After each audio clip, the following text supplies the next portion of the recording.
So, welcome everybody to lecture number 16 on convex analysis. You see more people joining the chat for the joint lecture, which starts next week. I'm going to write an announcement.ip for the students from Braunschweig.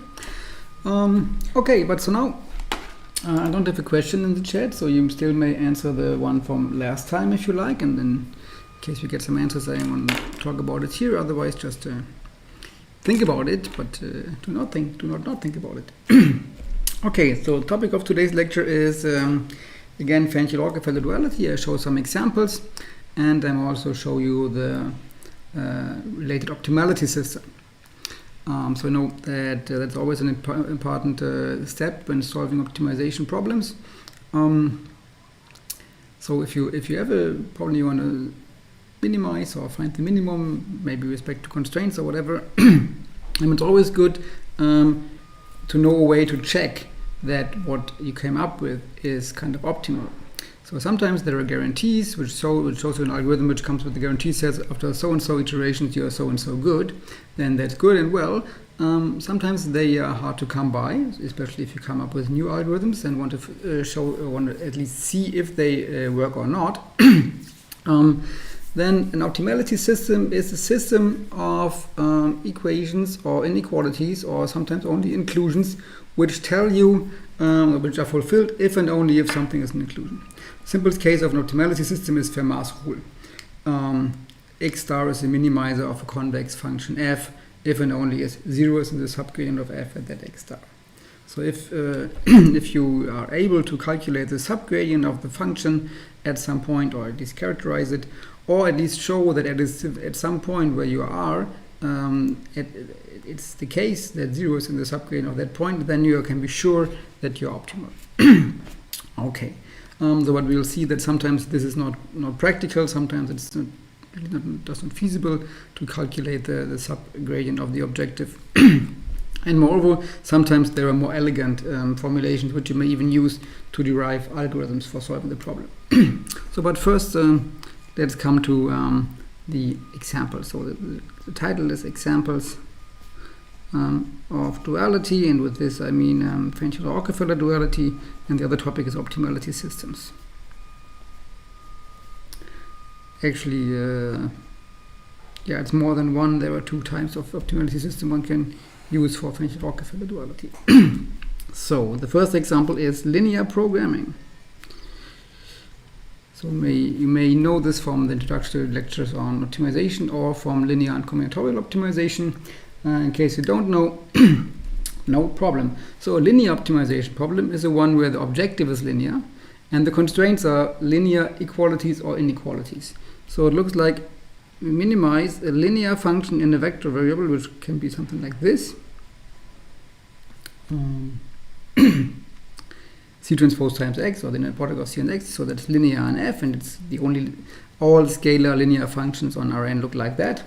And then the standard form for an LP would be just to say that we want to have ax smaller equals b, and with this I mean component wise.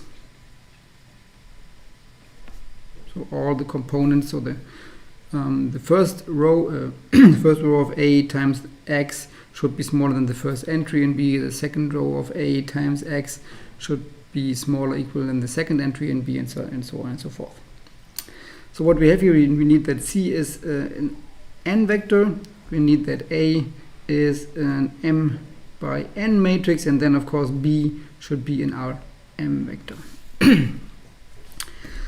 And we know that we can write these as a bunch of this is the intersection of half spaces. So if you write this A as A1 transpose up to a M transpose, then these inequalities are just saying that we have AI times x smaller equals BI for I from 1 to M.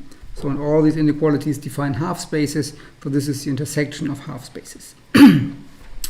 So and then of course it may, so then the standard visualization of something like this is that these inequalities define some half spaces, maybe like that, and you intersect them all, so the feasible region is a set like that. If these are the 1, 2, 3, 4 half spaces corresponding to ax small equals b. And this is just a linear function which is totally characterized by its gradient c, and the gradient says in which direction it goes up. So let's say if it goes up in this direction, then that means that the level sets, the level lines are orthogonal to this direction. Maybe I use a different color for that. So this could be the level lines here. So the more you move here, the smaller the value you get, and you will see that the solution is here, because there the gradient of the objective, which is just minus c, is in the normal cone of the constraints. This is one way to to say that.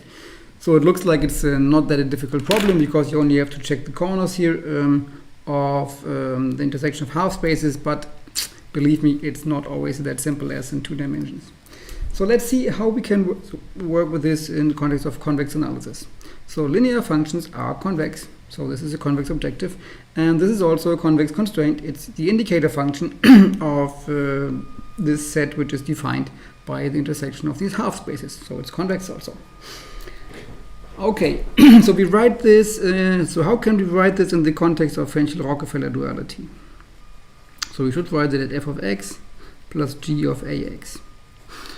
And now, yeah, it seems natural that we should use, so no, this is actually a modeling question, right? We could model this as we like, and it seems natural to just take the a's here and there the same.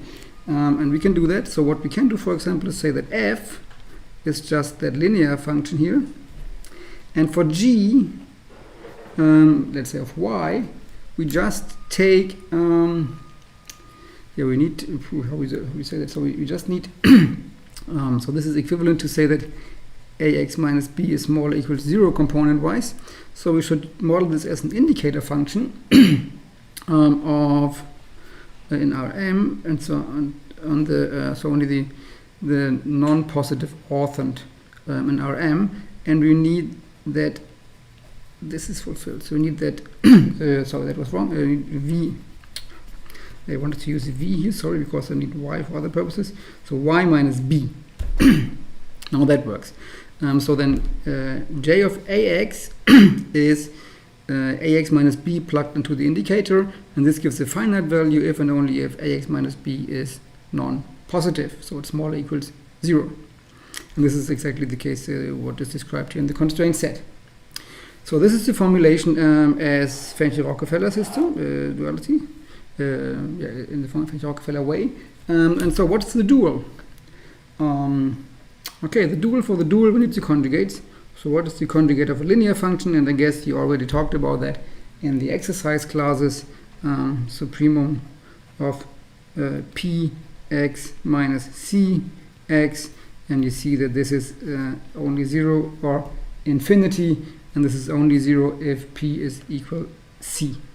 Otherwise it's infinity. So this is actually nothing else than the indicator function of the point C. So that's a very simple dual function here. What's the dual of G? And for this I wanted to use y here. So that's the supremum over v minus b is non-positive over the inner product of v times y. And this is also not that difficult. This gives you either b times y in the case that y is non-negative, or it gives you infinity. Okay. Yeah, so this is it's kind of a shifted indicator, and then you know that this is a cone, and this is if you would not have the shift here, then the dual function would be the indicator of the dual cone, and the dual cone is the non-negative orthant. And this is just because of the shift rule, we just get this linear term here. Okay, this is enough to write down the dual. So this is our primal. And let me write down the dual in blue. So the dual, blue is empty in a few minutes, okay, is just the maximum over y over minus f star of minus a transpose y plus, not plus, also minus g star of y. So what is this? This is the maximum. So just gave up. So this is the maximum over y, and just try to like set, because this here is an indicator. So let's see. So we maximize. So what is this? This is minus the indicator of that. So this gives us the constraint minus A transpose Y has to be equal C, so that this can be finite here. Okay, so this is already that. And for here, this also gives us a constraint, because it's also related to an indicator. So in all cases where Y is non-positive, we get infinity. So we have another constraint here which says Y has to be greater or equal to 0. But in these two cases, our objective is just minus by. So, and in the context of linear programming, this people usually write this minimize or max. I think they also write maximize. Maximize minus b transpose y subject to two constraints, and one constraint is minus. They usually they write a transpose y plus c equals 0, and y is positive or non-negative. So this is the dual for that primal here. And you see it's also a linear program, but it looks a little bit different. So you, of course, you can turn the max into a min by putting the minus sign out. But now you have simpler inequality constraints, but additionally equality constraints. But anyway, you can always turn an equality constraint, so saying AX equals C, into two inequality constraints. So AX equals C is the case if and only if AX is smaller equals C and larger equals C. So we can always write constraints like this also in this form. And then this here can be written as identity X is larger equals C. So this again could be turned into something like that if you would like to. It would be possible. So, but why all the fuss? So why should we care about dual problems? So one thing is dimensions. This is n variables, and this is only m variables. Yes, here only. Well, m may be larger or smaller than n, so one of them is a smaller problem. The other thing is number of constraints. So here you have m constraints, so so number of constraints, and this is m equalities. So we could say that this is m scalar constraints. So here you have also m, but you also have these constraints, which is n plus m constraints. So it looks more complicated, but on the other hand, this is much simpler. This is just kind of you can just eliminate this more or less by factorizing the matrix, and so this is a linear. It says that y comes from a linear affine space, which you could totally characterize by linear algebra, and then you could plug that in if you like. So it's not really clear, and in most cases, considering both problems at the same time is most beneficial here. Okay, that was linear programming duality. So LP. And also, I don't know, actually I never attended a project class on the linear programming, but I guess linear programming uses different tools to establish that these two problems are in some kind of duality. And what do we know? For example, we know that the optimal values coincide. We have strong duality as soon as one of these constraint qualifications is fulfilled, but I guess in our case this should always be the case, that we always have strong duality here. Okay, that was one thing. Let me show you something else. So example 2. So 16.2, that is equality constraint norm minimization.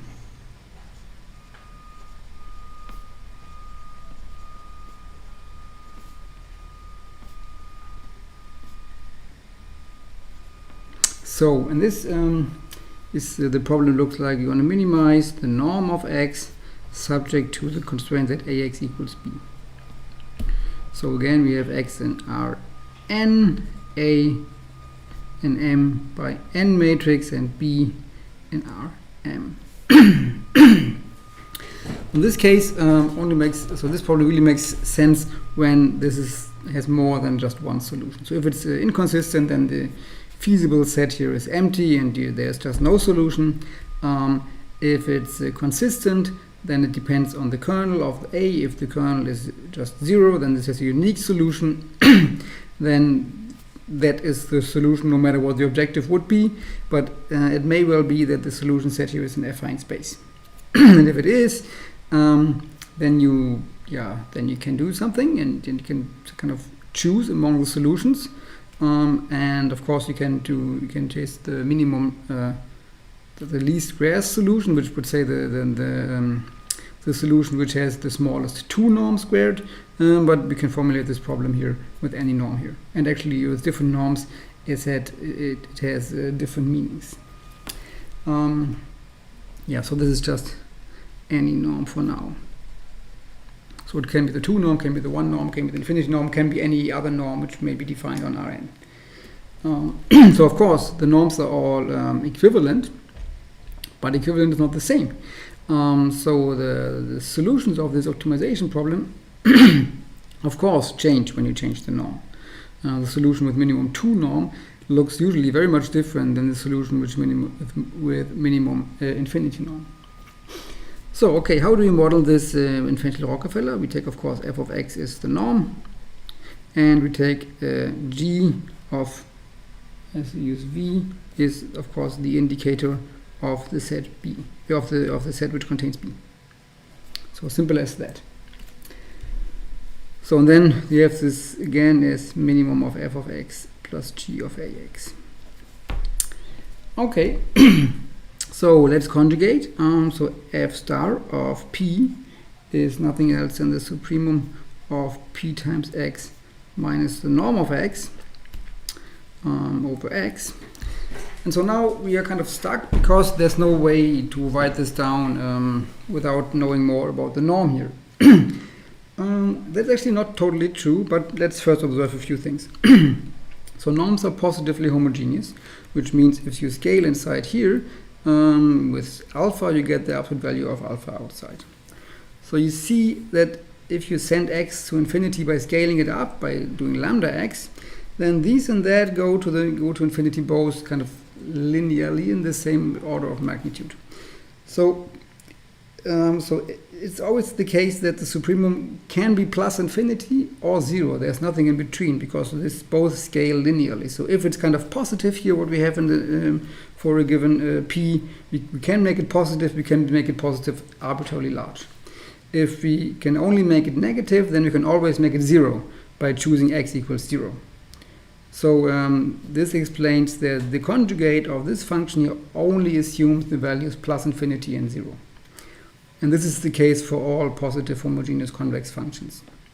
So in all cases where you conjugate a function which has the property that f of lambda x is lambda f of x for lambda non-zero positive or non-negative, the conjugate only assumes the values infinity and 0.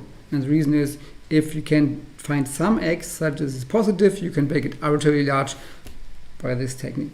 And if you can't, then you will always be able to make it 0, because here this implies that f of 0 is 0, plugging in x0 gives you 0, and that's the supremum. So this has to be of this form. The question is only, what is this set here? And this set can be conveniently described with the help of the so-called dual norm. So you have dual cones, you have dual problems, we have conjugate functions, and we have also dual norms. And so the dual norm is defined like this. Dual norm of p, that usually gets a star. So if the primal norm does not have anything, the dual norm has a star. And it is defined as the supremum over p times x over the unit ball of in the primal norm. That's a nice notion, and it, you already know a lot of dual norms. For example, if this is the 2 norm, the dual norm is also the 2 norm. If this is the 1 norm, the dual norm is the infinity norm. And if this is the p norm, then this is the q norm with conjugate exponents from the Hölder inequality. So that's the dual norm, and this is actually here the indicator function of the unit ball of the dual norm. So that's what the conjugate here is. So this is the indicator of the set where the dual norm is at most 1. So we already know the dual of this point function here is nothing else than the linear function b times y. So the differential oracle for the dual is maximize minus f star of minus a transpose y minus g star of y. And what is this?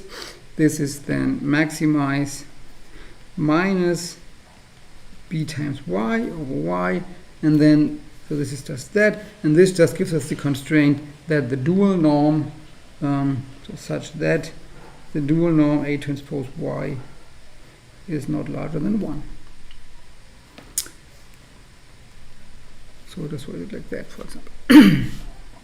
And note that I forgot about the y because the minus sign, because it doesn't matter, right? It's in the norm, so you can just omit it.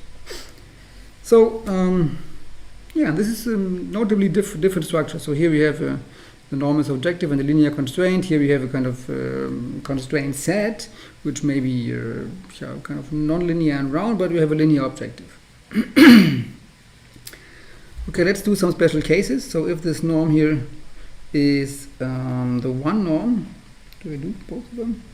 Yeah, let's do the one norm, which is of considerable interest in lots of applications to find solutions of linear systems of undetermined ones with minimum one norm, but I'm not going into detail here because the one norm has, so the minimum one norm solutions have many favorable properties. For example, most of the entries are 0, more or less, no matter what y is, what a is.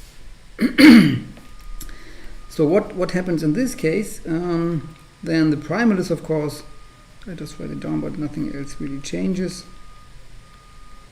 So this is the primal, but the dual is then maximize, and also called minimize, it doesn't matter too much.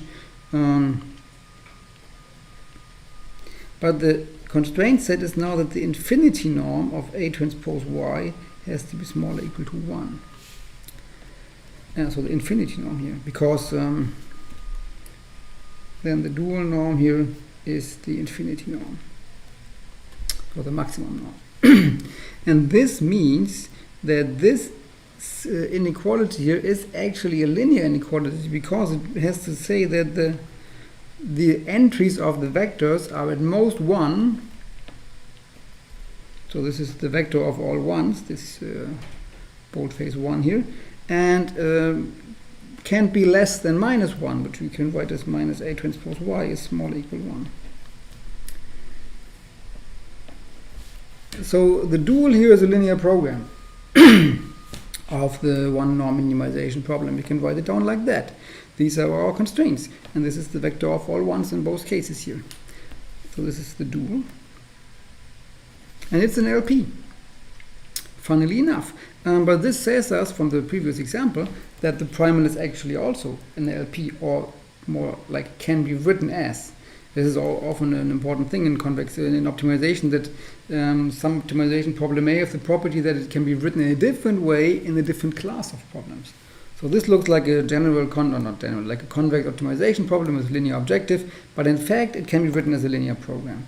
This also looks like a convex optimization problem with a linear constraint, but in fact it can also be written like in a linear as a linear program. Maybe you can check how.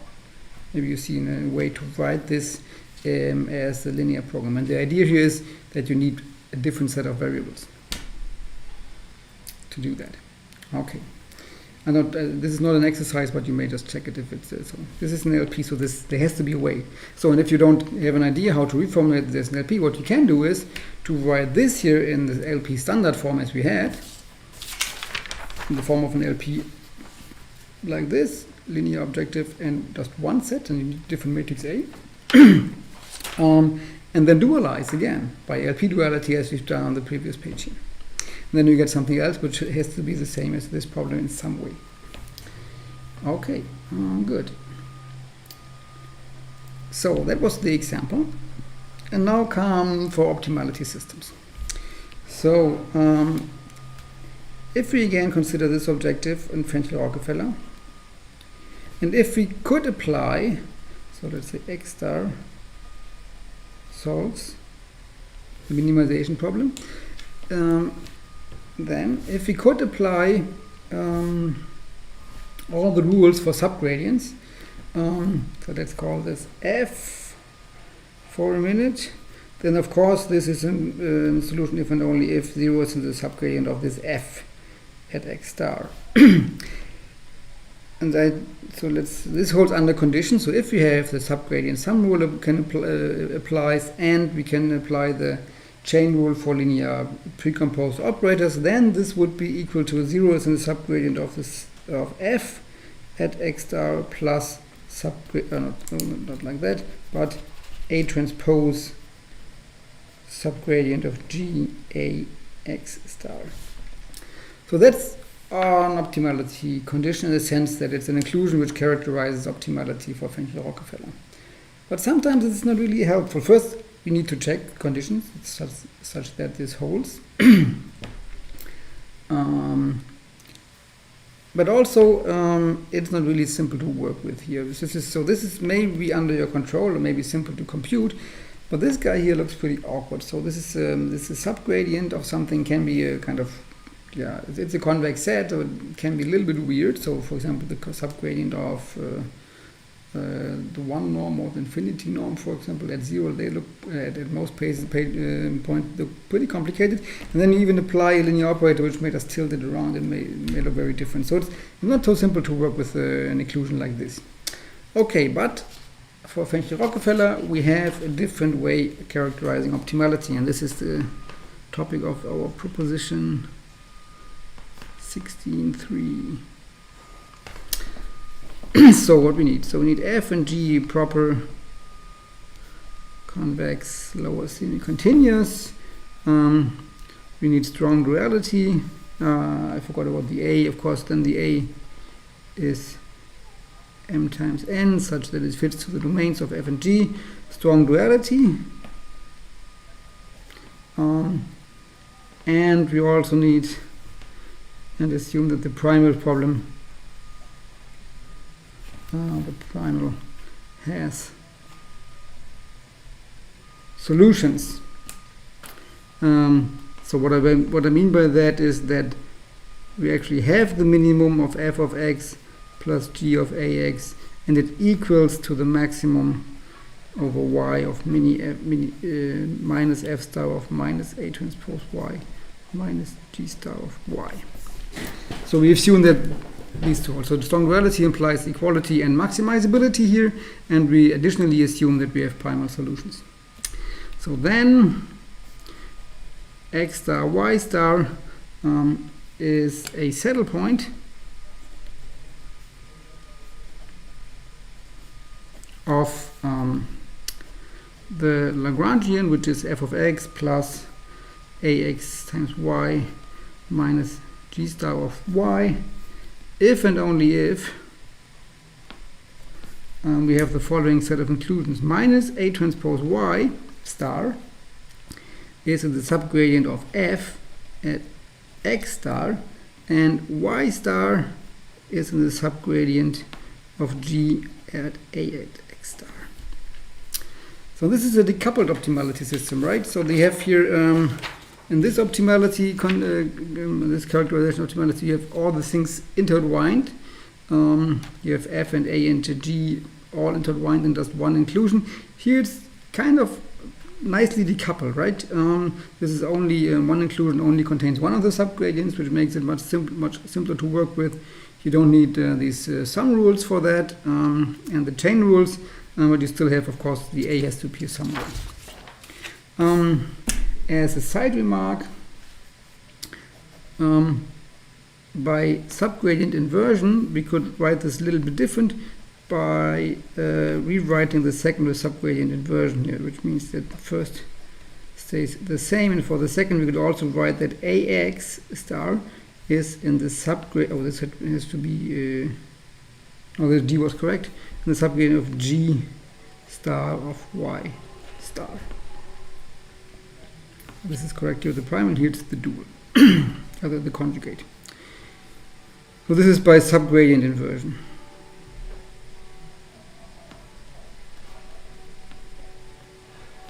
And this is sometimes very nice to work with here. Actually, we want to use this in the end of the lecture to derive some flexible algorithms for problems like that. So that's one thing. So saddle points are characterized by this or by this inclusions. These are the so-called primal dual optimality systems, or Fenchler-Rockefeller of duality system. Maybe I just primal dual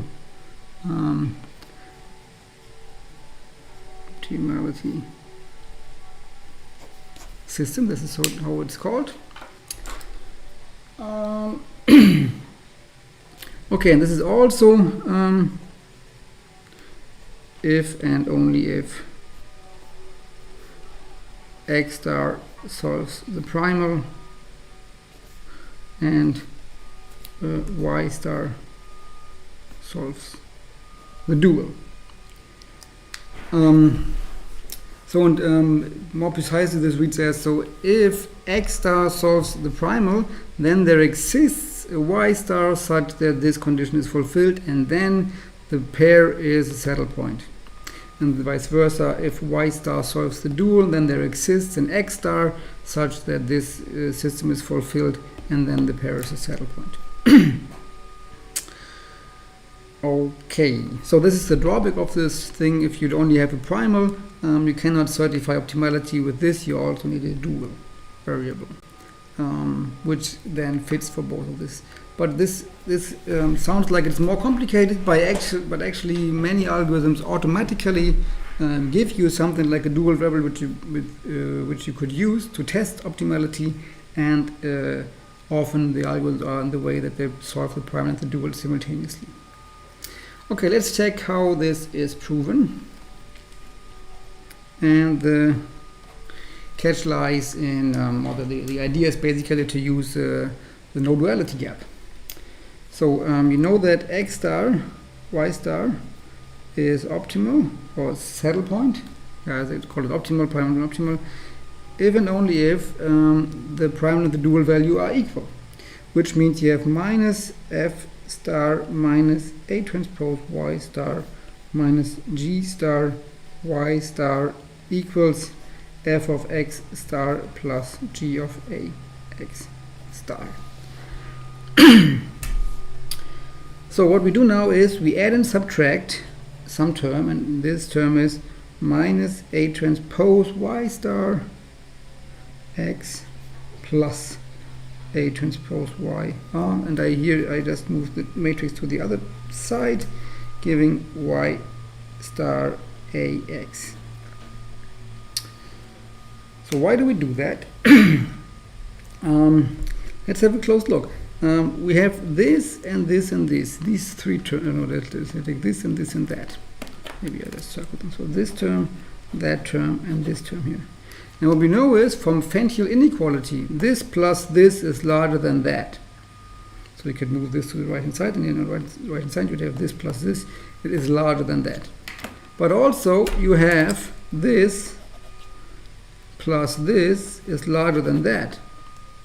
By Fenchel inequality, or again Fenchel inequality, this plus this is larger than that, because this fits to the points. Also, I forgot some stars. This has to be X star here and there. So this plus this larger than that, this plus this larger than that. But on the right, so if you rearrange, like putting these things to the right hand side, you have here on the right hand side something which has to be larger than that, in sum of two terms. And so this means both have to be equal simultaneously. We did a similar, so we draw a similar conclusion at the end of the proof of Artouche-Précis. And here we can do the same thing. So by Fenchel inequality,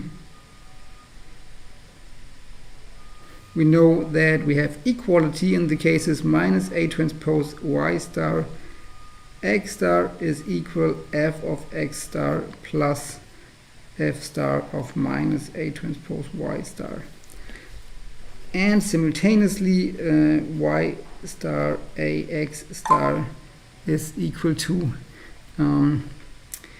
g of ax star plus g star of y star.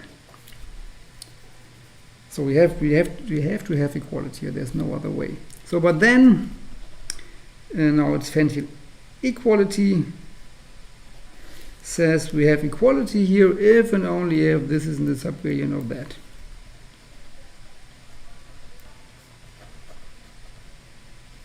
And here the same thing. This is the subgradient of that. And that's it.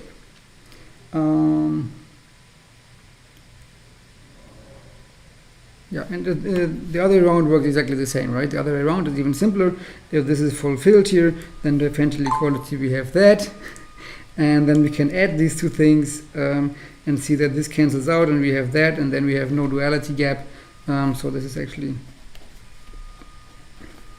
if and only if in all cases. And that is the proof. That's how the optimality system looks like. Okay, now let's have a look at the optimality system for linear programs. How does that work? And we'll see, even though it looks very concise here and very nice, it's still not that straightforward to use, actually. So let's come back to our example, but actually we could also do the break, yes, right? So we had this example. Yeah, maybe it's time for the break. Okay, so short break of 2 minutes. Do a little bit of stretching and then we'll be back. So see you soon.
Okay, welcome back. Here we go. So a little bit fresher than before. So the primal dual optimality system for LPs. So the PD optimality for LPs. So for this, recall how that looked like, and we remember that we also need so that's how it looked like. We had these F and G. See what it is? These F and G and the A, and so we need the subgradients of F and G. So the subgradient of F is very simple, right? So we had F of X is just C times X, which means that the subgradient of F so it's differentiable, and the gradient is C, so the subgradient is a set containing C. That's simple. And for G, it's a little bit not so straightforward, but you see, well, if you're inside of the cone, so if V minus B is strictly negative, then the subgradient is 0. If V is strictly negative, which meaning in all components. If you're not in the cone, which means that this is full, this V minus B is not, so it's positive at just one point, then you get the empty set. If V is not smaller equals B, which means only one of these inequalities fulfilled is enough. So and then there's a third point here, so it's third case where the inequality is strict in at least one component. What's happening there? So that's a little bit more tricky, but actually it's not too tricky. So if V is small equals B and Vi is equals Bi for some I, so this is the case we haven't covered here, then if V is in the W is in the subgradient of G at V, which means that so it's the case if and only if the Wi is just negative. So all negative Wi's are then in the subgradient. So so if this inequality is fulfilled strictly at a component, then the respective subgradient has to be 0. If it's fulfilled with equality, then the respective subgradient may be any non-positive number. Okay, this is the subgradient of G, and you see that this is a bit complicated already. So, but now what is the optimality system? So the optimality system, so it looks like we have minus A transpose Y star is in the subgradient of F of X star, and X and Y star is in the subgradient of G at AX star. So and what does that say? So the first one here is simple because the subgradient of F is just the set C. The first one is the equality A transpose Y star has to be equal C. And this is no surprise because we know that already from the dual problem. This was one of the feasibility conditions for the dual. But this is all this inclusion gives us. There's nothing else to that. Here it's more complicated. This gives us more. So first, we need that the subgradient is not empty. So we can't be in that case. So we need to be in the case that AX star has to be smaller equals B. Okay, that's also nothing new. We knew that before because this is the primal constraint. But we need more. So we see that if we are in this case, then we are not in this case, so we can be in this or in that case. So we're always in the case that AX is smaller equals B, and then we know that either AX has to be, either Y has to be 0 or a non-positive number. So here, using this characterization of the subgradient, at this inclusion here says us we have Y I star has to be 0 if AX, the ith component, is really smaller than BI, or Y I star is smaller equal 0 if AXI is, so the I should be outside, so the ith component of A times X is equal to BI. Yeah, that's how it is. So this is the optimality system. You need primal feasibility, dual feasibility, and this is so-called complementarity. So either one of the both has to be 0, has to be fulfilled with equality. So if this is equal, then this can be anything. It has to be feasible, but nothing more. But this is not equal. The other one has to be equal.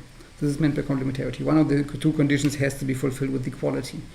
And the two conditions are that one, and the other was Y is smaller equals to 0. And so one of them has to be yeah, strictly. Okay, and this makes it difficult to solve. Why? It's not a simple equalities or inequality system. It also includes this complementarity system here. So it's not really that they are straightforward things which you can just write down in a few lines to solve an LP. Of course, there are, but we'll come to that later. Okay. Good. So let's do the same thing for the other example. Primal dual optimality for constraint norm minimization. So PD optimality for constraint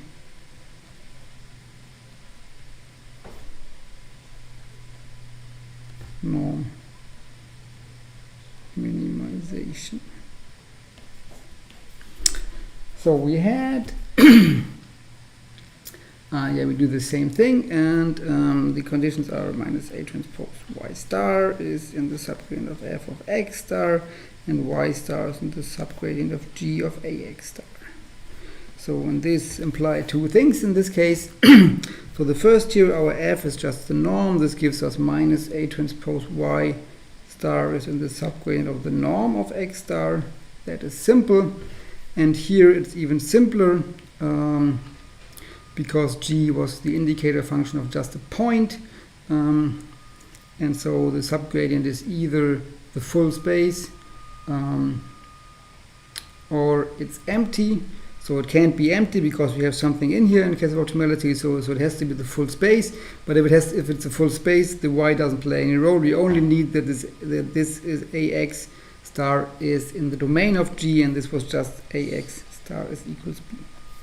And that's already it. These two conditions characterize optimality in this case, because the subgradient of g is so weird here. It's either empty or the full space. If it's the full space, y doesn't play any role. So although this looks like some information on y star, it's not. It's only information on x star here. The only information on y star was given by the first inclusion here. Okay, so what does that say? So not that much, but in case of special types of norms, we can do more. For example, if we have x is the 1 norm again, then what is the subgradient of the 1 norm? I don't know if we actually computed it already. It's not so difficult. It's the case that pi has to be the sine of xa if xa is not 0. But if xa is equal to 0, then the pi just have to be small, bounded by 1 in magnitude. So yeah, it's kind of the multi-valued sign in a sense, huh? Component-wise multi-valued sign. Yeah, this is actually what I'm going to use, so this is called the multi-valued sign. I'm not sure, I should probably introduce this right here. The multi-valued sign function, component-wise, of course. So, and then this here can be written as, so the optimality system is then minus A transpose Y star is, let's do it like this. So the absolute value, or the ith component, is at most 1. Then you have that A transpose Y, the ith component, is equal to the sine of xi if xi is not 0. This and always holds, and you have a x star is equal b. So these three things characterize optimality for minimum 1 norm solutions.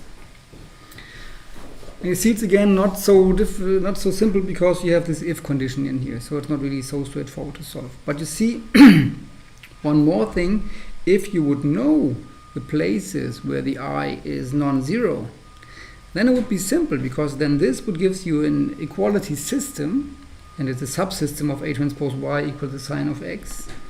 So this would give you two equality systems which you could try to solve, and then you only need to find one solution of this underdetermined system such that this is also still fulfilled.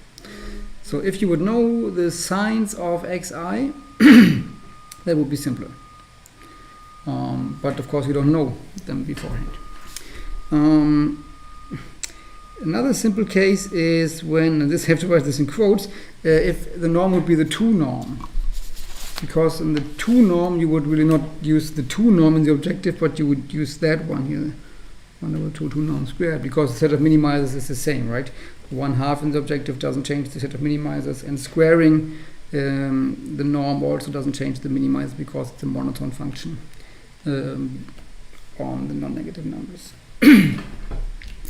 So this, in this case, which means that the primal f of x would be just this 1/2 norm squared, with the subgradient would be then very, very simple. It would be just that, and then the primal dual optimality system would be minus a transpose y is equal x star, and ax equals b. So here this changes to the subgradient of 2 norm squared over 2, which gives just x. So in this case, this quadratic case, it's actually a set of linear systems which characterizes optimality. So it's just the problem of linear algebra. Nothing more than that is left in this case here.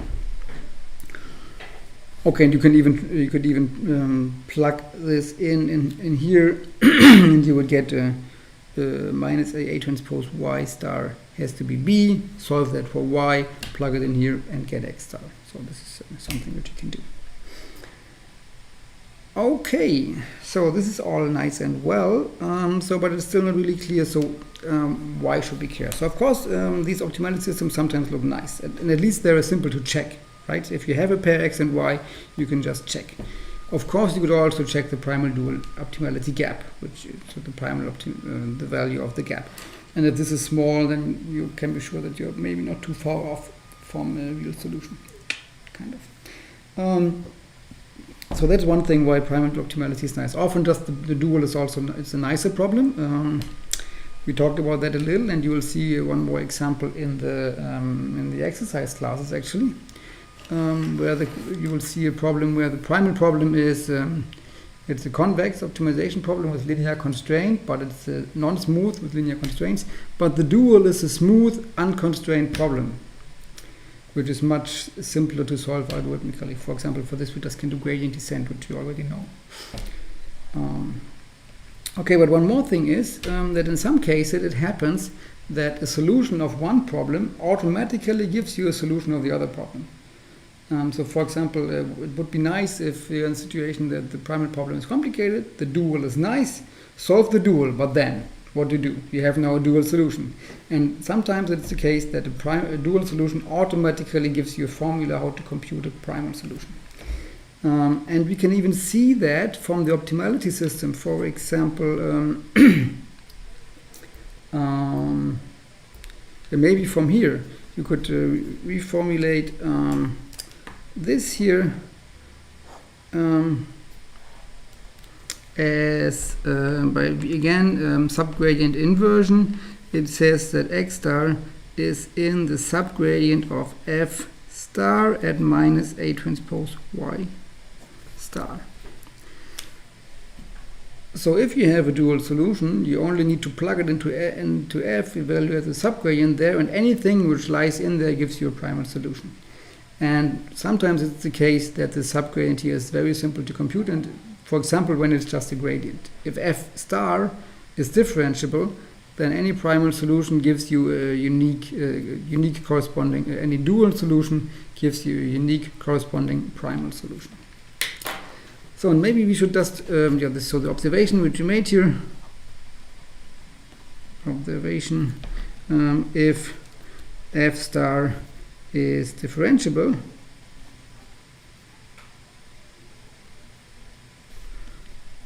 then any dual solution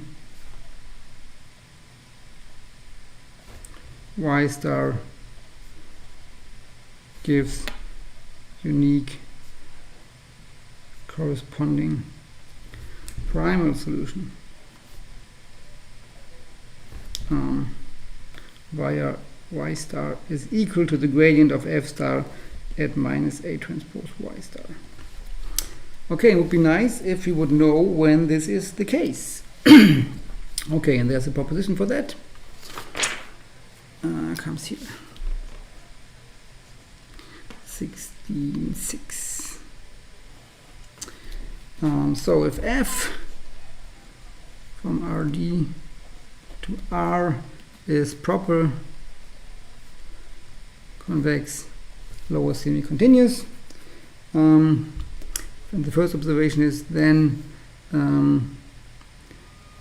subgradient is monotone, and this is actually also a definition.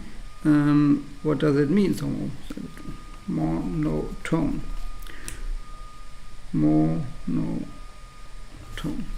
And this means if you have pi in the subgradient of f at xi, for I being 1 or 2, then you always have that the inner product of p1 minus p2 with x1 minus x2 is non-negative.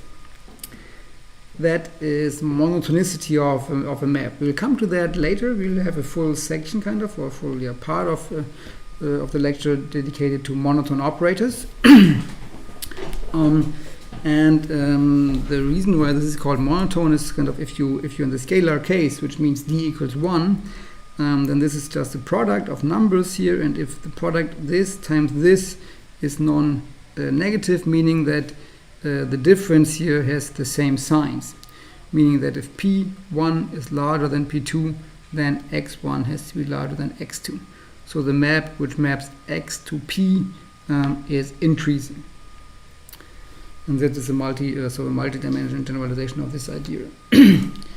So that's one part. And if f is strongly monotone, strongly convex with constant mu,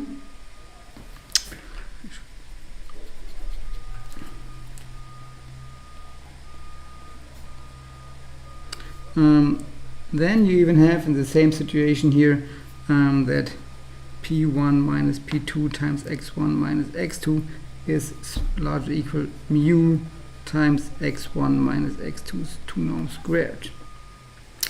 And this is called strongly monotone. Mu strongly monotone.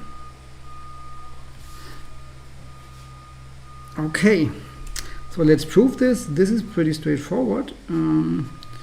We just write down the two subgradient inequalities here. So one subgradient inequality for x1 looks like f of x is larger than f of x1 plus p1 x minus x1, and the other looks f of x is larger f of x2 plus p2 x minus x2.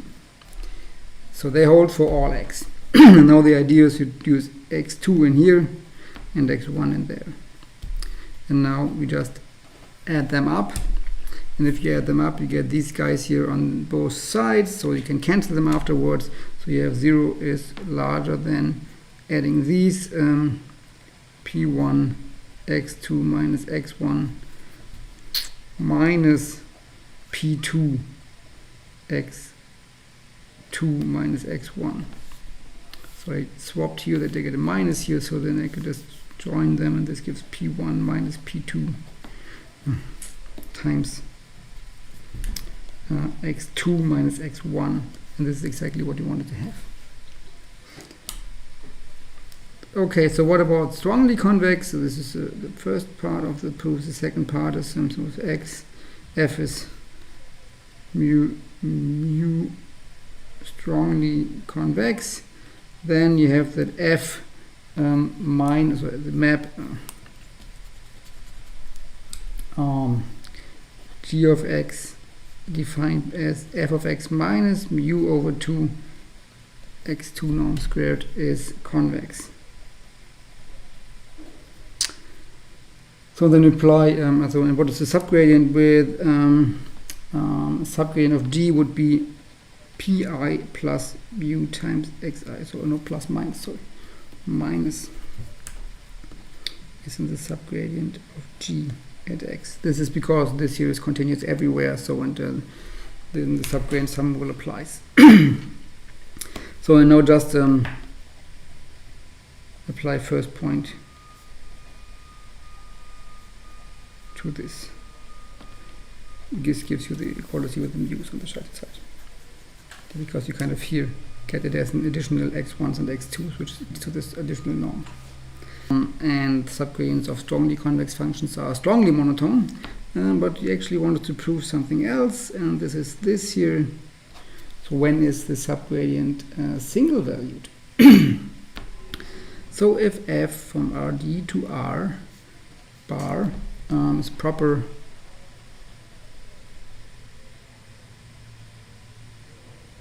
let's do this, strongly convex with constant mu and lower semi-continuous, then we have different things. So one thing is the domain of f star is the full space, so the conjugate is finite everywhere. And second, f star is 1 over mu smooth, which means that it's differentiable, and the gradient is Lipschitz continuous with constant 1 over mu. And you even have a formula for the gradient of the conjugate, which is the arc max of x p times x minus f of x over x, of course. So here we have it. Strongly convex f lead to the case where the dual is smooth and has a gradient. So if the f in the Fenchel-Rockefeller duality context is strongly convex, then any solution of the dual automatically gives you, via a Lipschitz continuous map, a solution of the primal. Okay. Good. One more thing is the converse of the first assertion here is also very interesting, because for convex and LSC functions, conjugating twice is the identity. You can turn this around. If you know, not totally. That's probably too much. No, it's not too. Yeah, what you know is that if the domain is not the full space, then f is not one of these, and the thing which can be fulfilled is strong convexity. So if the f has a domain which is not the full space, then the conjugate will not be strongly convex. That is for sure. And the other thing, what you know, if the domain is the full space, you don't actually can conclude that the conjugate is strongly convex, but you can at least conclude that it's strictly convex, but that's a different thing we can't do here. Or we don't do right here. I think it's not too complicated, but we don't do it here. Yeah. So this is the first one. It's simple because the formula for the conjugate is just this: supremum of x p minus f of x. But now that's a strongly convex function. So turning this into a minimization problem, so it's like this.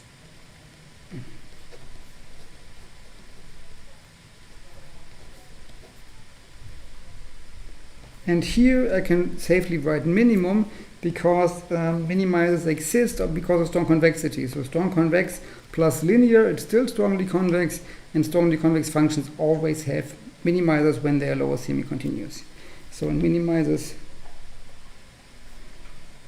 exist because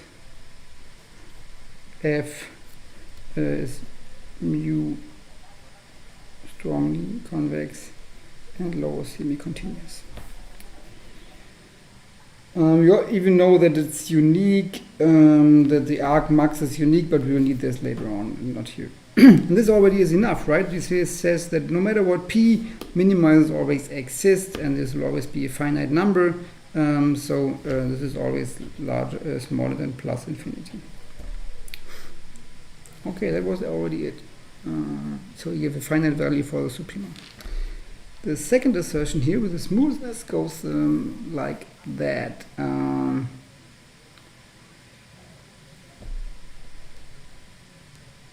Yeah, so x, says x here, maximizes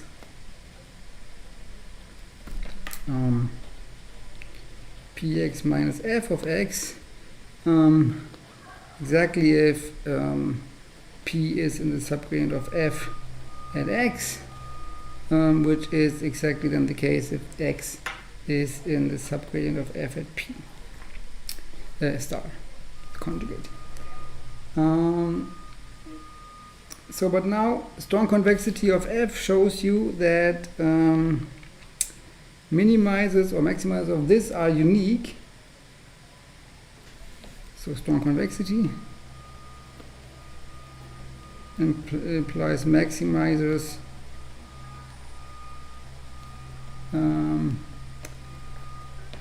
are unique. For every p there's only one maximizer, which means for every p there's only one subgradient, which means that this is a singleton. That's all the full point, right? If maximizers here are unique, so being a maximizer is the same of being in the subgradient, but maximizers are unique, so subgradients are unique in the strongly convex case. Okay.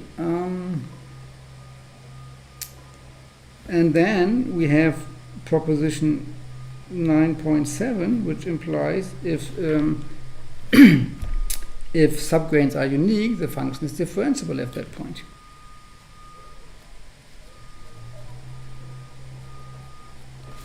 And we've seen that we even proved something stronger than when we claimed.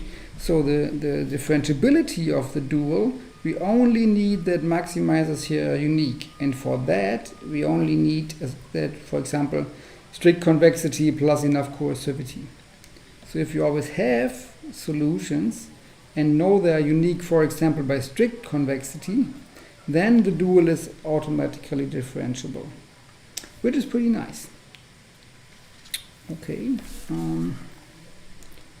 So, but how do we get these 1 over lambda smoothness? That is not so hard, because we have our proposition 16.6, and that's why we proved this. This implies then if we have I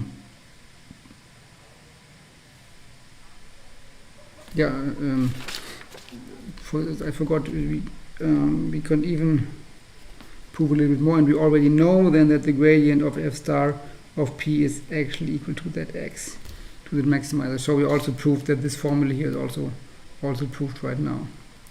Maximizers here are are gradients. That is also a consequence of this. We only need to show the Lipschitz continuity of the gradient. So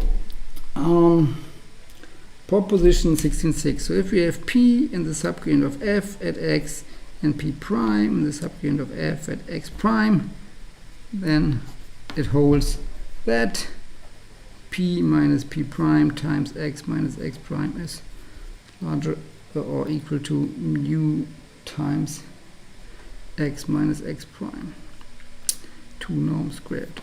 But now we use that this is the case then if x is the gradient of f star at p and x prime is equal to the gradient of f star at p prime, which then gives us, we plug this in here for all the x's, which gives us p minus p prime is times f gradient of f star at p minus gradient of f star at p prime is larger equal mu times gradient of f star at p minus gradient of f star at p prime 2 norm squared. And that's already it, because we can apply Cauchy-Schwarz here. Cauchy-Schwarz then gives p minus p star 2 norm times the difference of the gradients. So we just need to divide by one of the differences and divide by mu, and then that's it. Then we have the difference of the gradients in norm is bounded by 1 over mu times the difference of the points. And that was that. Okay. So that was that for the duality. So what do we learn today? Okay, so we started with examples of duality, and we started with linear programming. And in the case linear programming, it's the first time you saw linear programming, then you know at least that the kind of the geometry is like that. You minimize the linear function over the intersection of half spaces. Looks very simple graphically, but algorithmically it's a challenge. And there's a kind of half a lecture about that, this linear and combinatorial optimization, where you learn about methods to solve this. Actually, there is a standard method which is kind of the analog of the Gaussian elimination for linear programming, which is the so-called simplex method, which kind of systematically moves along the boundary here of that set. But there's a lot of theory to that. Here we only derived the primal and dual linear programs. For every primal, there's a dual linear program. So that's how that works, and they are both of the same type, kind of. Another example was that one here. Equality constraint minimization. Again, you get for a primal problem, finding the solution of a linear program with minimum norm. The dual then is maximize the linear function over the dual ball, or kind of tilted by precomposing A transpose. So it's a bit complicated. For the one norm, you get a nice linear program as the dual. So then we talked about optimality systems. So the standard optimality, if all the subgradient rules apply, looks like that. And the primal dual system has two forms. It can be either this form here, or at least there can be more forms, but this one, or sometimes this one is to be preferred, because it's a little bit more symmetric here. And if you have a hard time memorizing, so where do the A's and A transposes go? Where's the minus and where's the stars? There's a way to memorize this. Let me show you that. And this is how I memorize the primal dual optimality system. And I use the Lagrangian. So what I remember always is that our problem class looks like this. And from that, I don't have any trouble because I know the formula for the conjugate to derive the Lagrangian. Because we have to maximize over AX times Y minus G star of Y. So if I have that, so now what is the optimality? If I take this here as L of X and Y, if I fix Y, it's convex in X, and if I fix X, negative L is convex in Y. So I kind of only need these two things to be 0. So this, and maybe let's do it like this. So taking the subgradient with respect to X, setting this to 0, and taking the subgradient with respect to Y of the negative thing and setting this to 0. So on the subgradient with respect to X is now simple because this is just the subgradient of F at X, and this term here is the same as X times A transpose Y. So we only get plus A transpose Y here, because the subgradient of the linear term is just the slope. And here it's again not so hard. And taking the minus sign here, that gives you a plus here, so it's a subgradient of G star at Y. And here we have a minus in front of that, so we have minus AX. So when this is not equal, this is inclusion, because we're working with subgradients here. And this is the primal dual optimality system, right? This is if and only if minus A transpose Y is in the subgradient F of X, and this is AX is in the subgradient of G star. And this gives you unambiguously the way where's the transpose, it's here with the Y outside, whereas the minus, it's in front of that. This is the F without a star, that's the G with a star, and there's just an A and no minus and something. So working with the Lyapunov, the Lagrangian, and taking the derivative with respect to X and Y in the subgradient sense, and that's it. Okay. That is the way to memorize that this is one of the kinds of optimality system. And then the subgradient inversion makes you able to shove these things around and write down different optimality systems. So the Primal Dual Optimality system for LPs is not so straightforward for linear programs. You get this complementarity condition because of the subgradient of these of the conic constraint, of the constraint that something has to be non-positive. Okay, so for norm minimization it's not so hard, and we'll also derive that.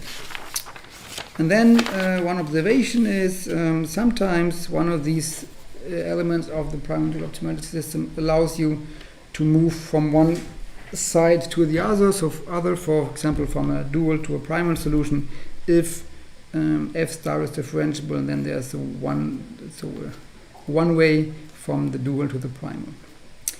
But it doesn't tell you anything about uniqueness either way, right? It may be that the primal is unique, so you only have one solution x star, but there may be different y star leading to the same primal. But there also may be different y star leading to different primal solutions. So it's even though there's a correspondence from the dual to the primal, it's not it doesn't say anything about uniqueness. And you will see that in the exercise next week. Okay, and so then we characterized strong monotonicity of f is one of these desired properties. If f in the Fenchel-Rockefeller is strongly convex, then f star is actually not only differentiable but 1 over mu smooth. So the more strongly convex the f is, the smoother is f star. Yes. The smaller is the Lipschitz constant, and so the smoother is the function. Okay, so that was that for today. Next week we start with our short detour about optimal algorithms for convex optimization. Okay, and we'll see. And then I will write an announcement in StartIP that we're going to start on Tuesdays at 11:30.